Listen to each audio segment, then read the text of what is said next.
कंवर।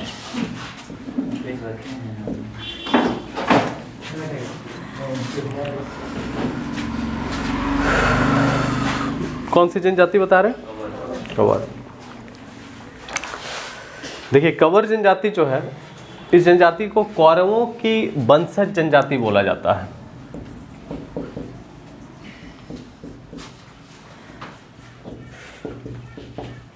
इसको कौरवों का वंशज कहा जाता है। कौन जनजाति को? कंवर को। तो कौरवों की इसको क्या बोला जाता है? वंशज बोला जाता है। और बड़ा ही इम्पोर्टेंट है, ये झारखंड की ना 31वीं जनजाति है। मतलब इसको 2003 में मान्यता मिला था। कब मिला था? 2003 में, कि ये झारखंड की 31वीं जनजाति है। जैसे हम आप लोगों को बताए थे 32वीं जनजाति क्या है, बताओ ना? कोल है ना? ये झारखंड की 31वीं जनजाति है कंवर। तो कंवर के बारे में देखो, जैसे ये 31वीं और 32वीं है, ठीक है, और 33 में आपका तो पुराना जाएगा, है ना? क्या आ जाएगा? पुराना जाएगा। लेकिन 31वां और 32वां दोनों के बारे में पूछता है कि 31वां जनजाति क्या है, 32वां जनजाति क्या है। तो 31वां क्या हो जाएगा? कंवर हो जाएगा। और 32वां क्या है? कोल है। तो इसको कौरवों का वंशज जनजाति भी कहा जाता है। किसको? कंवर को। तो 2003 में याद रखिएगा, इसको 31वीं जनजाति के रूप में सूचीबद्ध किया गया। बड़ा ही इम्पोर्टेंट है। कंवर परंपरा के अनुसार जो है ना, ये लोग याद रखिएगा कौरव के वंशज हैं, इसलिए अपने आप को ये लोग कंवर बोलता है। इन लोगों का जो ग्रंथ वगैरह है उससे पता चलता है। बहुत इम्पोर्टेंट है। ये जो जनजाति हम आपको बता रहे हैं कंवर, ये आज के डेट में मुख्य रूप से सिमडेगा में पाई जाती है। मतलब आपको सवाल पूछेगा कि जो कंवर जनजाति कहाँ पाया जाता है सबसे ज़्यादा, तो याद रखना सिमडेगा में पाया जाता है। ये सवाल पूछता है कि वर्तमान में सबसे ज़्यादा कहाँ है, तो याद रखना सिमडेगा में है। अब सिमडेगा के अलावा गुमला लातेहार में पाया जाता है। इसके अलावा थोड़ा बहुत और भी जगह मिल जाएगा, लेकिन सबसे ज़्यादा कहाँ है तो सिमडेगा। सिमडेगा के अलावा यदि पूछेगा और कहाँ है, तो याद रखिएगा गुमला में है, ठीक है। उसके बाद आपका कहाँ है? लातेहार में है, ठीक है। सिमडेगा, गुमला, फिर लातेहार में। कौन सी जनजाति बता रहे हो? कंवर जनजाति। कौन सी जनजाति? कंवर जनजाति। बात नहीं मारा? तो सबसे ज़्यादा सिमडेगा में पाया जाता है। उसके बाद कहाँ पाया जाता है? गुमला में। उसके बाद कहाँ पाया जाता है? लातेहार में पाया जाता है। याद रह जाएगा। देखो ये जो जनजाति है ये भी याद रखिएगा प्रजातीय दृष्टि से प्रोटोस्टलाइड में आएगा। सवाल आप लोगों को पूछेगा कि प्रजातीय दृष्टि से किस में आता है, तो याद रखिएगा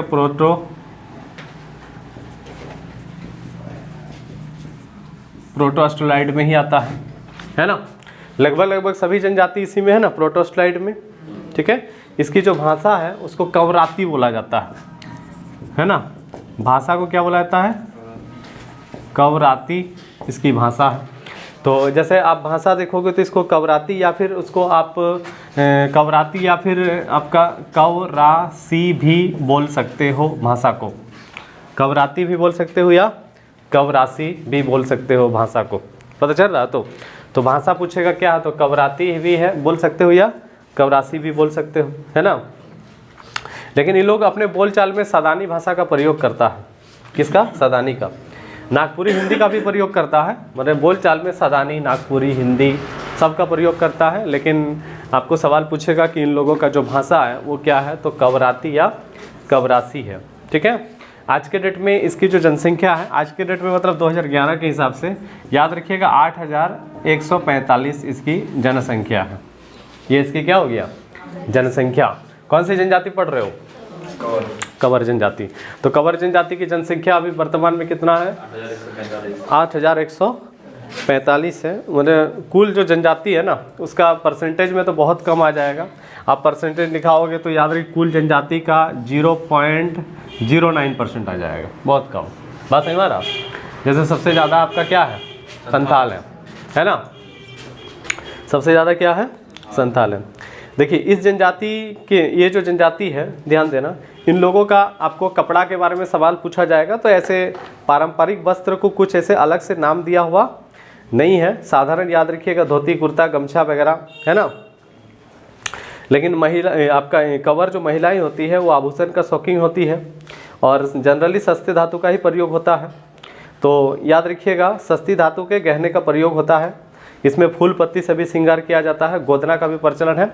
जैसे सस्ता धातु मतलब क्या, लोहा वगैरह, हाँ लोहा हो गया, या फिर याद रखिएगा लोहा हो गया, पीतल हो गया, बात समझ में आ रहा, कांसा हो गया, यही सब चीज़ों का प्रयोग होगा। लोहा, पीतल, कांसा, है ना, फूल पत्ती का भी प्रयोग होता है। और गोदना का प्रथा है, लगभग जनजाति में है गोदना वाला, जो शरीर में टैटू बनाता है ना, चित्र बना हुआ रहता है ना फूल उल का, तो उसी को हम लोग क्या बोलते हैं, गोदना बोलते हैं, है ना।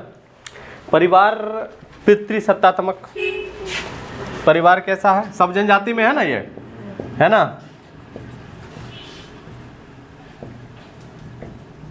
पितृसत्तात्मक है, मतलब आप याद रखिएगा, मतलब परिवार में किसका वंश चलता है, पिता का वंश चलता है। किसका वंश चलता है, पिता। अब पिता का यदि वंश चलेगा तो पिता का संपत्ति किसको मिलेगा, बेटा को मिलेगा। बेटी को मिल सकता है जीवन यापन चलाने के लिए, बेटी को मिल सकता है जीवन यापन। कौन सी जनजाति, कंवर जनजाति।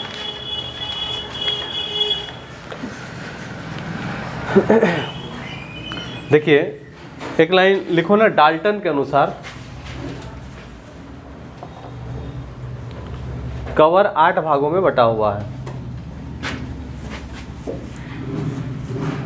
डाल्टन के अनुसार कवर कितने भागों में बटा हुआ है, 8 भागों में बटा हुआ है। किसके अनुसार, डाल्टन एक इतिहासकार है, उसके अनुसार 8 भागों में बटा हुआ है।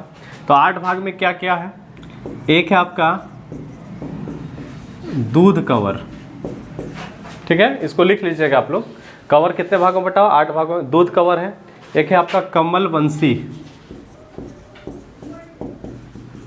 कमल वंशी, ठीक है। उसके बाद एक आपका पेकरा, पेकरा है। एक आएगा आपका रोतिया, पेकरा के बाद क्या आ जाएगा, रोतिया। एक आएगा चेरवा, ठीक है। तो क्या क्या हो गया, दूध कवर, कमल वंशी, पैकरा, रोतिया। उसके बाद क्या हो गया, चेरवा, ठीक है। एक आएगा रथिया, रथिया। एक आएगा आपका तनवर, क्या आएगा, तनवर, ठीक है। तो ये जो तनवर है ना, इसी को आप नागवंशी भी बोला जाता है। तनवर को क्या बोला जाता है, नागवंशी भी बोला जाता है। किसको, तनवर को। और लास्ट में आएगा आपका ये आपका देखो टोटल क्या हो गया, 7 गो हो गया ना। कितना हो गया, 7 गो हो गया, ठीक है। एक कमल वंशी बताए ना, है ना। तो एक दूध कवर हो गया, कमल वंशी हो गया, पैकरा, रोतिया, चेरवा, रथिया, तनवर, और वो नागवंशी हो जाए। अच्छा, नागवंशी को आप अलग रख सकते हो, तब 8 गो होगा। बात समझे क्या बोले। तो यहाँ पे एक चीज़ आप लोगों को याद रखना है, देखो ध्यान देना, इसमें से ना सबसे प्राचीन कवर आपको पूछेगा क्या है, ठीक है, इसको आप रख सकते हो 8वां नंबर में, ठीक। सबसे प्राचीन कवर आपको पूछेगा क्या है, तो याद रखिएगा वो कमल वंशी है। ये सबसे प्राचीन है, प्राचीन मतलब पुराना होता है, प्राचीन मतलब पुराना, ठीक है। तो याद रखिएगा कौन सी जनजाति हम आपको बता रहे हैं, कंवर। ये जनजाति जो बता रहे हैं ना, इसको कौरवों का वंशज माना जाता है। सबसे ज़्यादा कहाँ पाया जाता है, सिमडेगा में। सबसे ज़्यादा कहाँ, सिमडेगा में, ठीक है। उसी तरह याद रखिएगा, बड़ा ही इंपॉर्टेंट है, इसमें टोटल याद रखिए 7 टाइप का गोत्र भी पाया जाता है ना। और इसका जो गोत्र इसमें जो है ना, इन लोगों का गोत्र का नाम हिंदू समाज की तरह मुनियों के नामों पर ही आधारित है। बात समझ में आ रहा। गोत्र में जैसे प्रहलाद हो गया, अभी आर्य, वशिष्ठ, सुखदेव, है ना, लिखने का दरकार नहीं है गोत्र। दंडक, पराशर, विश्वामित्र, ये सब गोत्र है। खाली गोत्र की संख्या लिख के रखो, कितना, 7। कितना गोत्र बताएं, 7 गोत्र है ना। तो याद रखिएगा, बड़ा ही इंपॉर्टेंट है। डाल्टन ने कितने भागों में बांटा इसको, 8 भागों में बांटा। कितने भागों में, 8 भागों में, है ना। और बड़ा ही इंपॉर्टेंट है, इसमें लिखिए विवाह, लिखिए तो विवाह किस जनजाति में, कंवर। देखिए विवाह जो होता है, ध्यान देना क्या बोल रहे हैं, इसमें लिखिए करई विवाह बहुत प्रचलित है। कौन सा विवाह? कराई विवाह। ठीक है, कराई विवाह, खरीदारी विवाह। कराई विवाह वही बहुमूल्य देता है ना, पता चल रहा है? तो मतलब कराई विवाह होता है, इसमें प्रचलित है कराई विवाह। ठीक है, कौन सा विवाह बता रहे हैं? कराई विवाह। तो कराई विवाह जो है ये आपका वधु मूल्य दे करके विवाह होता है ना, ये प्रचलित है। इसके अलावा जैसे मान लीजिए कराई विवाह इसमें प्रचलित है। ठीक है, इसके अलावा लिखो सेवा विवाह। कौन सा विवाह? सेवा विवाह। ठीक है, तो इसमें सबसे ज़्यादा प्रचलित आपको पूछेगा तो यही हो जाएगा कराई विवाह। कौन सा विवाह? कराई विवाह, ये याद रखना आप लोगों को।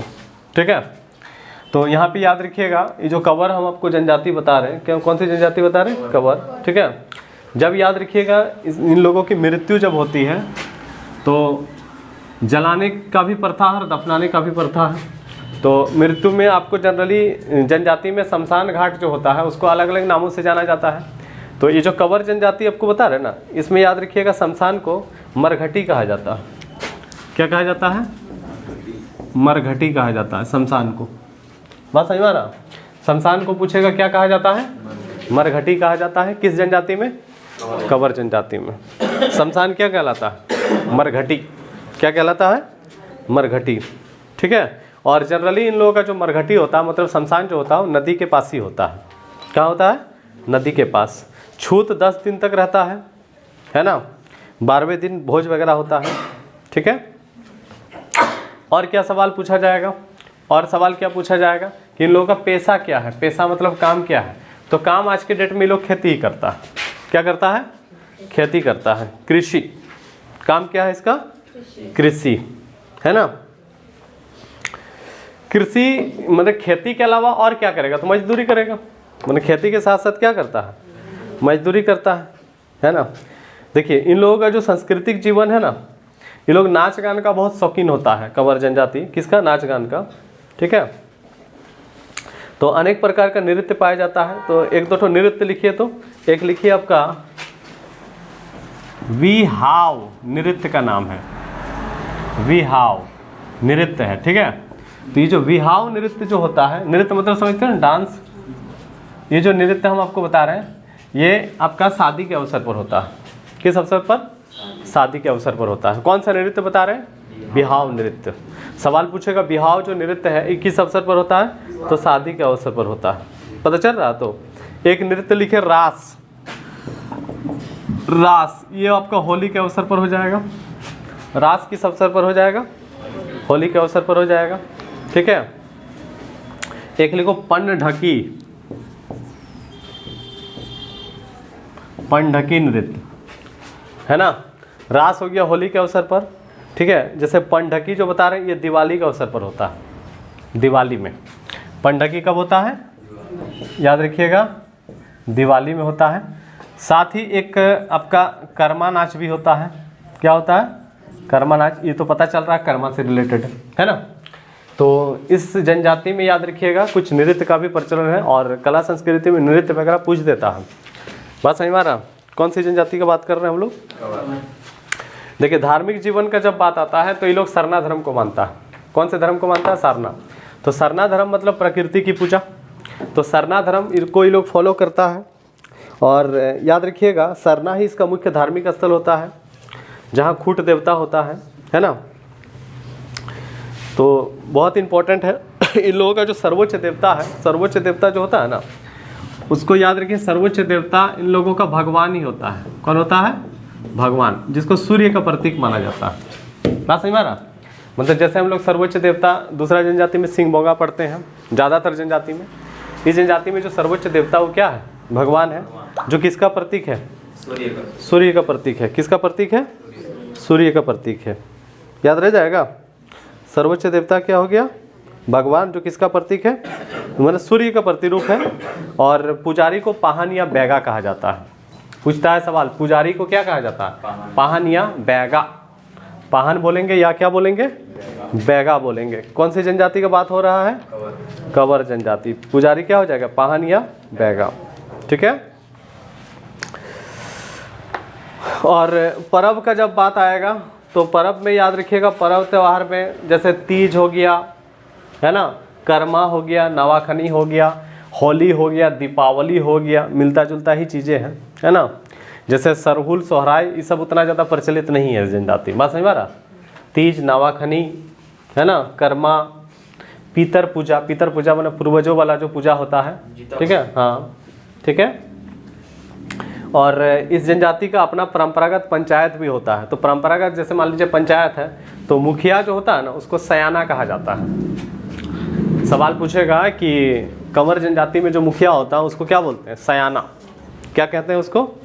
सयाना कहते हैं, ठीक है, सयाना। तो ये हो गया कौन सी जनजाति?